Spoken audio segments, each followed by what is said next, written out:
No matter where you are in your entrepreneurial journey, there are 6 key issues or 6 key fears that hold most entrepreneurs back from really living their ultimate dream. So whether you're just looking at starting a business or you've had one for years, see if you can recognize any of these fears and really learn how to conquer these so that you can more quickly reach your entrepreneurial goals. The first one is failure, and this has been discussed for as long as people have been in business. And I believe that the problem with business failure is that it gets way too much emphasis. They say now that the rate of a new business failing is somewhere between 30 to 70% in the first 2 years. But that statistic alone is something that can scare people off. What we need to recognize is that failure is necessary and failure is good. We've got to start with something, know that there's a high chance of failure with it, and actually desire failure, because failure is the thing that helps you to figure out what you need to improve upon. So the only thing to remember about failure is do it as fast as you can, learn the lesson, pick yourself up, and do it differently the next time around. The second thing is uncertainty, and I'm a huge planner, so as much as I love to control the future, that is not possible. It just doesn't work. So you can plan as much as you want, but what you've got to really get used to is ambiguity. Get really enchanted with the journey rather than trying to figure out what that future plan looks like. The only way to control the future is to control your thoughts. So if you want to do that, that's a great thing because thoughts become things, but other than that, uncertainty is good. Third is self-doubt. No matter how confident you are, everyone has self-doubt. No one goes out there and does anything believing all the time that they're going to be absolutely successful. But what happens is the winners keep going and quiet that noise down. The losers retreat and listen to the noise too much. So make sure you've got some ways to quiet the noise in your head and keep going. The fourth is money weakness.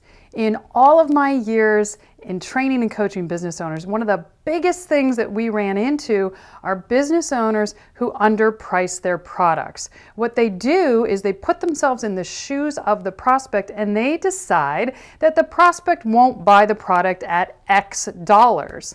Now, the question would be, did you do research? Did somebody tell you this? And the answer is always no. It's just whatever the owner believed to be true. So don't make up pricing based on your own money biases or your own cheapness.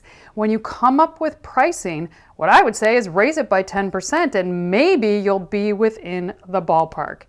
Remember that if you're really focusing on the problems you solve and you're speaking the language of your avatar, they will buy it from you at whatever price you deem appropriate. So don't underprice yourself. And if they don't buy it, they probably aren't your avatar. Number 5 is the desire for perfection. So many people are trying to get everything perfect before they do anything. And if that's you, it's a great way to avoid taking risk and it's a great way to procrastinate. But you cannot succeed when you're looking for perfection.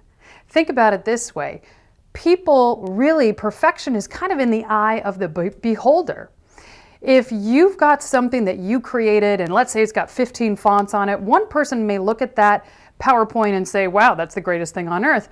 Somebody else may look at it and go, you should never have 15 fonts on it. It really needs to be 2. So which one is right? It's in the eye of the beholder. If you think about software always has upgrades. It is never perfect. Apple and Microsoft don't go out there with the absolute perfect product. What they do is they upgrade it as they go. And that is the way to always think about your product or service. And lastly, we have rejection. The best way to get over rejection is just to remember it's never about you. If someone doesn't like or doesn't buy your service or your product, it has nothing to do with you. It's because they don't believe it meets their needs. They have some sort of self-doubt. The best way to overcome this is to remember some will, some won't. So what? next. You know, every single no, I'm not going to say every single no gets you closer to a yes because you've heard that 1,000 times. But what it does is it allows you to move on to new and better things. And sometimes when you get a yes, it precludes you from working with other people that you would have found. So we all suffer from one of these fears or a couple of these fears as we go through our journey. The biggest thing is to recognize the obstacle and to overcome it. That's how winners win. They have all the same fears, but they just keep moving ahead anyway. People of courage always move ahead. So you learned a long time ago when you were a kid that there are no monsters under the bed or in the closet. There are no monsters in business either. Don't let those invisible monsters or fears hold you back. Because if you're on the entrepreneurial journey, it's a great journey, it's a tough journey, it's not easy, but it's worth it in the end. In the meantime, of course, make sure you laugh a lot and